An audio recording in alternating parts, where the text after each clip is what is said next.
오늘 말씀은 이사야 17장 1절부터 11절까지의 말씀입니다. 다메섹에 관한 경고라. 다메섹은 지금의 다마스커스를 이야기하는데 이런 경고들을 왜 하느냐 하면은 하나님께서 지금 남유다 왕국 바로 세워라 라고 얘기하는데 남유다 왕국은 자꾸만 이집트나 아니면 또 다메섹은 그 이스라엘 북동쪽에 있는 아람을 얘기하는데 이 아람의 수도가 다메섹입니다. 그런데 이렇게 아시리아가 쳐들어올 것 같으니까 자꾸 이 나라 저 나라를 의지하려고 하고 하나님을 믿고 의지하는 것이 아니라 곧 멸망할 나라들을 자꾸 믿고 의지하니까 그러지 말라고 지금 곧 멸망할 나라들, 얘네들은 죄를 지어서 죄가 극에 달해서 하나님께서 심판하셔서 멸망할 나라들이다. 의지하지 말아라.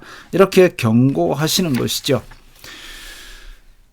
다메섹이 장차 성읍을 이루지 못하고 무너진 무더기가 될 것이라. 아람의 수도 다메섹이 수도가 무너지는데 뭐 그 나라의 다른 촌들은 다 뭐 건재하겠습니까? 같이 망하는 것이죠.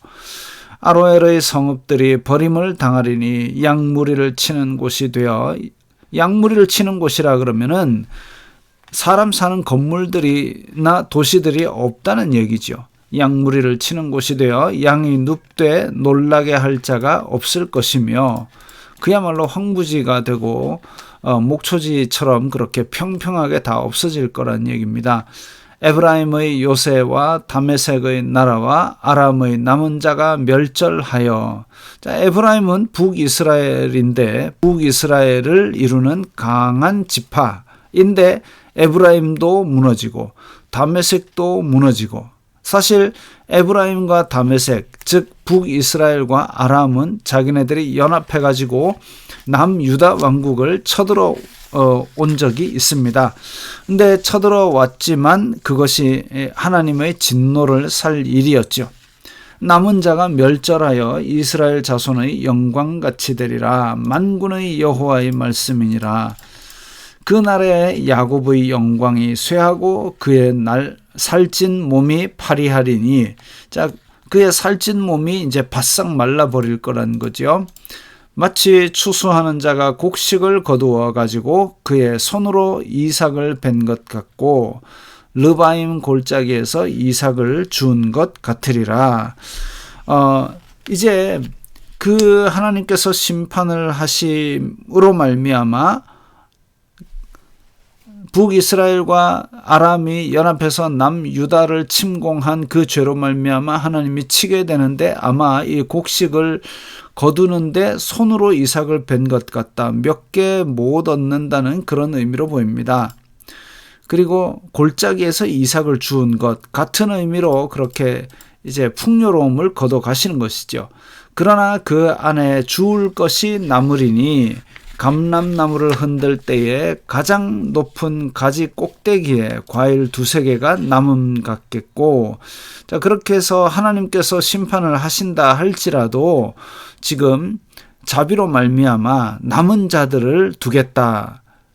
그렇게 조금씩 남겨 놓으시는 은혜를 베푸시겠다는 겁니다. 과일 2-3개가 남은 같겠고 무성한 나무의 가장 먼 가지에 4-5개가 남음 같으리라. 이스라엘의 하나님 여호와의 말씀이니라. 상당히 불쌍한 지경이 되지만 그럼에도 불구하고 하나님께서 자비를 베푸셔서 완전히 멸절하지는 않으시는 겁니다. 그 날에 사람이 자기를 지으신 이를 바라보겠으며, 자기를 지으신 이는 하나님이죠. 그 심판을 받고 그렇게 멸절을 당하고 겨우 남았다. 하나님의 은혜로 남았구나 하고 드디어 이제 하나님을 바라보겠으며 그의 눈이 이스라엘의 거룩하신 이를 뵙겠고, 같은 의미로 쓰였습니다. 이스라엘의 거룩하신 이, 그리고 자기를 지으신 이를 하나님을 믿는 믿음을 회복하는 것을 말하지요. 자기 손으로 만든 제단을 바라보지 아니하며 자기 손가락으로 지은 아세라나 태양상을 보지 아니할 것이며. 자, 아세라나 태양상 북이스라엘이 그렇게 우상 숭배를 많이 했었습니다. 그리고 자기 손으로 만든 제단, 똑같은 의미죠. 그래서 그렇게 북이스라엘이 섬기던 우상 숭배에서 돌이켜서 이제 하나님을 바라보게 될 것입니다. 그 나라의 그 견고한 성읍들이 옛적에 이스라엘 자손 앞에서 버림받은 수풀 속의 처소와 작은 산 꼭대기의 처소 같아서 황폐하리니 이는 내가 내 구원의 하나님을 잊어버리며 내 능력의 반석을 마음에 두지 아니한 까닭이라. 자, 남왕국 북왕국 갈라질 때 여로보암에게 하나님께서 너는 10지파를 주마, 그래가지고 나를 잘 섬기면 너도 큰 나라로 그렇게 성장하게 해주겠다 하셨는데도 불구하고 하나님을 배반하고 또 자기 권력을 유지하기 위해서 우상을 갖다 드리고 그런 짓들을 막 했습니다. 그렇게 했기 때문에 하나님께서 심판을 하셔야 되는데 계속 자비로 참아주시고 기다리신 세월이 꽤 길었던 것이죠. 그래서 마음에 두지 아니한 까닭으로 이렇게 패망의 길까지 가게 되었습니다. 그러므로 내가 기뻐하는 나무를 심으며 이방의 나무까지도 이종하는도다. 그러니까 하나님을 안 섬기고 자꾸 다른 쪽으로 기웃기웃해가지고 이방 풍습과 이방 신들을 그렇게 갖다가 자기 땅에 심은 거죠. 나무를 심었다는 얘기가 아니라 그 풍습을 받아들이고 그 우상 숭배를 했다는 것을 말합니다.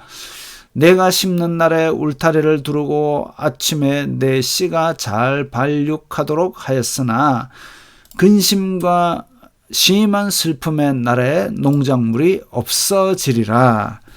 그래서 이방에서 수입한 우상과 종교를 갖다가 자기가 잘돼 보려고 해봤지만 하나님께서 심판하시는 근심과 심한 슬픔의 날, 그때는 이런 것들이 다 제해지는 겁니다. 심판은 양면성이 있다 그랬습니다. 심판은 한쪽으로는 죄악에 대한 벌이지만 한쪽으로는 또 압제당하는 하나님의 백성에 대한 구원. 그런데 심판은 그렇게 하나님께서 죄악을 벌하시는 것이 되기도 하지만 한편으로는 그 죄를 정화해서 자기를 살펴보고 하나님께로 돌아오게 만드는 기능도 있는 것이죠. 그래서 우리는 심판과 고통의 날, 근심과 심한 슬픔의 날이 있다 할지라도 하나님의 은총이 있음을 기억하고 항상 겸손히 그 앞에 엎드림으로 말미암아 하나님의 자비에 의지하는 그런 신앙을 가져야 하겠습니다.